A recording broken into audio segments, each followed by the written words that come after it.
Yep, this is happening. You're probably wondering how it got here. Well, it started with a love triangle which led to two men exploring their foot fetish, causing the bottom to die of erotic asphyxiation and reincarnate as a vengeful housefly waging class warfare against his billionaire top. I swear I did not make that up. The director of RRR did. This video is sponsored by Squarespace.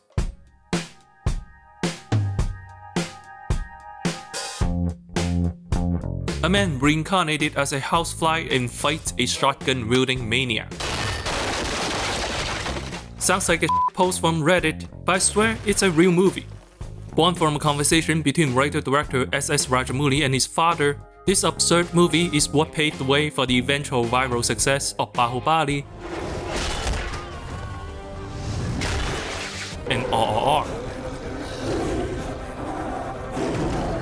Indeed, despite the B-movie concept, this is a bona fide classic. How classic? The movie's accolade has its own Wikipedia page. I repeat, the list is so long and girthy, it needs its own article.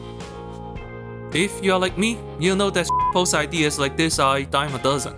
What makes this movie so different from, say, Sharknado? The best way to explain is to go for the film together and explain not only the artistry, but also the philosophy that created this absurdist gem. This is your spoiler alert.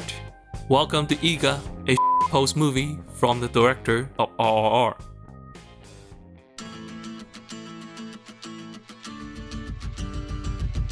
The film begins with character introductions. This is Sudeep, played by Sudeepa, an actor formerly known as Sudeep. He's a genius billionaire playboy philanthropist and an absolute crackshot. This day, he sees a woman he's interested in. Like a complete boy, he asserts his dominance by walking directly in front of her loaded gun just to flirt with the woman. With one action, we see his confidence, his capability, and his horniness. The film then introduces Nani, played by Nani. Nani is in love with his neighbor Bindu, a micro-artist and a charity worker. This night, the electricity in the neighborhood goes out. Nani races to the rescue with a makeshift spotlight made of tin foil and a flashlight. And just like that, we see Nani's creativity and devotion to love. One of the greatest strengths of writer-director Rajamouli is his character introductions. If you have seen RRR, you will remember the spectacular Man vs. Tiger and the 1-on-1000 battle. Eega is nowhere near as spectacular, but the underlying charm is the same. All of his characters exude conviction. They always have their eyes on the prize. A man walking in front of a loaded gun should seem absolutely stupid, but Sudeep's arrogance makes his character. He sees what he wants, and he'll risk his life to get it. A boy providing life for his love could have been as simple as pointing a flashlight, but the creativity makes Nani much more romantic. Everything they do, they fully commit to it. Indian cinema tends to dial the characters to a 10, but Rajamouli is always at an 11. The next day, while in a meeting, Sudeep lays eyes on Bindu for the first time, and you can hear his boner rising. She has become his next prize. But when Bindu introduces herself and the charity she works for, her words become background noise. Sudeep lusts over her appearance and cares nothing for her goals and personality. It's the flip side of his conviction. He wastes no time on things he cares little for and immediately arranges a lunch date. And like a complete boy, this is how he introduces the dishes. Disney Julius is a Cleopatra share చేసుకున్నాడు. Look at those smoldering eyes. Last time I saw eyes like that, it was my cat ready to knock my Switch 2 off the table. But Nani is also committed. Under the guise of working, Nani comes to the restaurant just to be closer to Bindu. It's the one part of the movie that I don't like. Nani's pursuit of Bindu is a persistent game of cat and mouse, where she pretends to be not interested and he gives chase relentlessly. బాగా late అయింది, భయం వేస్తుంది. అదే నాకు కొంచెం తోడుగా నడవచ్చా? The film makes it clear that Bindu is into him, but this game of no means try harder is still pretty icky. But I do understand the goal is for Nani to overcome the obstacles and earn her love. Indeed, both Sudeep and Nani are always taking action, solving problems, pursuing their goals. It's what makes Grace from Project Hail Mary, John McClane from Die Hard, and Ichiban from Like a Dragon so engaging and likable. In any case, we have a love triangle and Nani is winning. As the man of action that he is, Sudeep kidnaps Nani, takes off his shoes and socks, and goes, Okay, there's zero reason for Sudeep to be barefoot. I swear this is a fetish thing. I guess billionaires just like to step on people. Just like that, Nani dies. And then, for reasons entirely unexplained, his soul turns into a gachapon animation and plops into a housefly pupa. Honestly, sounds about right.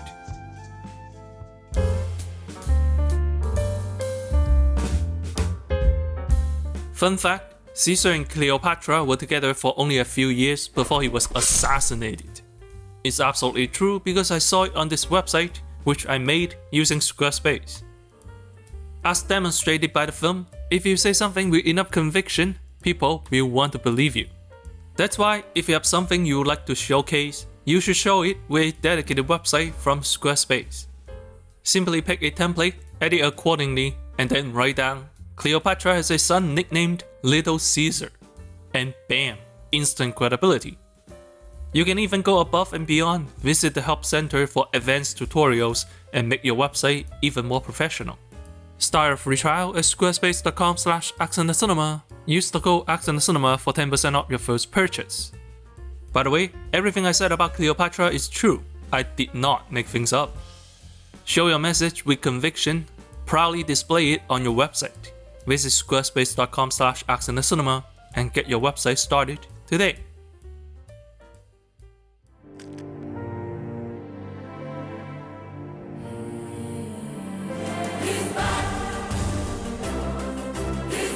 Now that is what we in the industry call absolute cinema.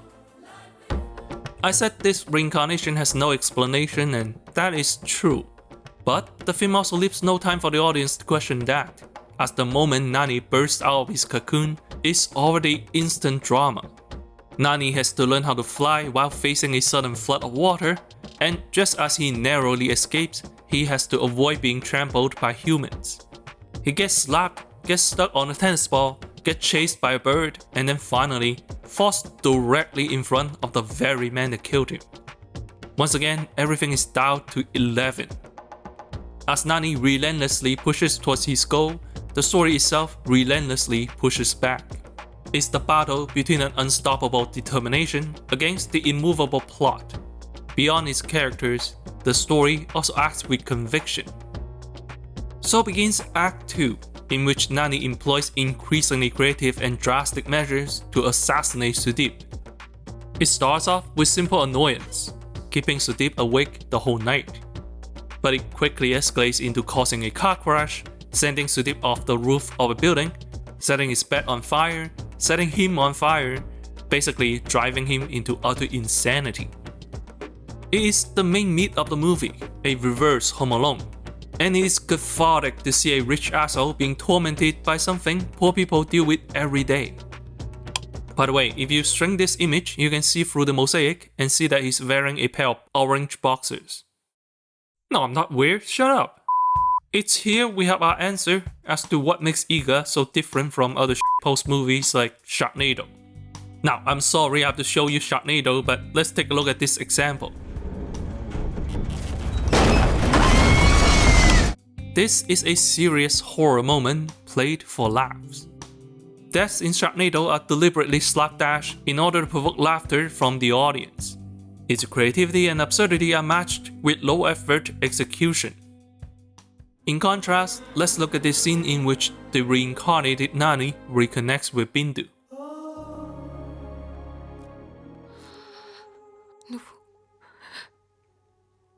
누구 나니 봐. It's a funny moment done emotionally. It's the absolute opposite of Sharknado and arguably a much harder task to do. In the film industry, this is called bumping the lamp. The term originated from this scene in Roger Rabbit, in which an actor bumps a ceiling lamp by accident, causing the light source to swing around wildly. Seeing this, the animators hand-animated every shifting shadow on Roger Rabbit, even though nobody would have noticed if they didn't. They put in the extra work for a more seamless result. Eega is made with the same artistic commitment. It would have been so easy to give Nani an internal monologue of, God forbid, the ability to speak. But no, the housefly does not speak at all. Every observation, every emotion is conveyed visually without a single word of narration. Instead of saying, "Hey dumbass, I'm here," Nani flaps his wings and shakes his butt. This requires creative thinking from the writer and enormous effort from the VFX artists. How much effort?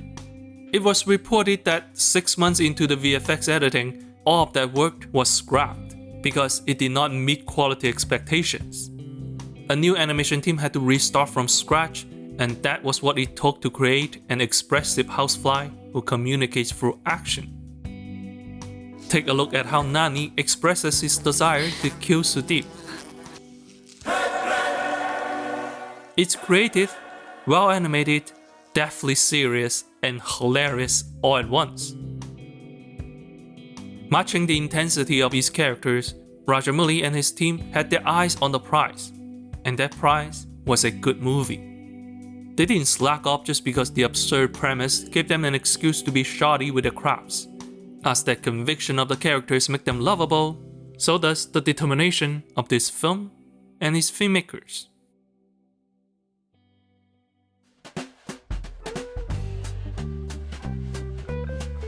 Now, I've skimmed over most of Arc 2 because it's mostly repeated assaults on Sudeep intercut with an exercising housefly.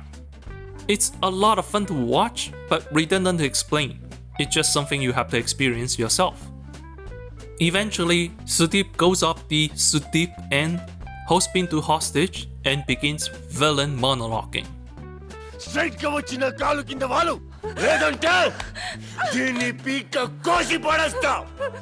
Emotional music swells as Nani comes forth. It all feels so serious, you almost forget it's talking to a housefly. Oh god, the weirdo took off his shoes again. So begins the final showdown, in which a shotgun-wielding techno-billionaire faces off against Nani. It's moody, it's cinematic, and to viewers not familiar with Indian cinema, it's emotionally confusing. Is this supposed to be funny or suspenseful?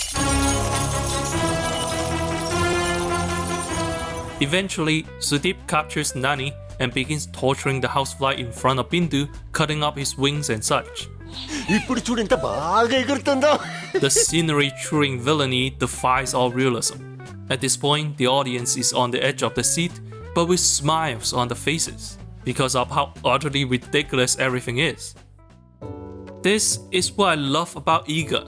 It feels like a circus clown show, and I don't mean like a flat earther conference, I mean professional entertainers. On its surface, clowns are stupid and clumsy, that's why we laugh at them. But the stupidity is an act. It takes years of training to fall comedically. Eega is the same way. Unlike the genuine stupidity of Sharknado, Eega works hard to earn every single reaction. When you say, this movie has no right to be this epic, you are, in fact, recognizing the effort behind the jokes. In film discussion, we often lump films into genres. Horror movies make you fear and scream, romance films make you smile and cry. Unless it's a genre-bending attempt, you don't expect a romance movie to have a serial killer. Each and every genre has its rules. But these rules do not apply to the Indian masala films. Masala films are movies that blend so many conflicting genres together, they defy definition. Eega itself is one such example. It is a love story, a fantasy, a slapstick comedy, and an action movie all at once. As is happening in the final climax, multiple genres can even happen simultaneously. are summarized by film scholar Tejaswini Ganti. A central premise of the masala genre is that viewers derive pleasure by being taken through a series of moods and emotional states, being angry or disgusted with the villains, being moved by some sort of loss, usually death, laughing at a clownish character, being amazed or seduced by elaborate song sequences, and being happy for the couple and their eventual union. So, is this supposed to be funny or suspenseful? The answer is yes. That complex mix of emotions isn't something to be confused about, it's something to be enjoyed. When Nani sets himself on fire, blows up Sudeep and his entire mansion, is at once triumphant and sad. And the movie lets you feel all of the flavors. What a movie!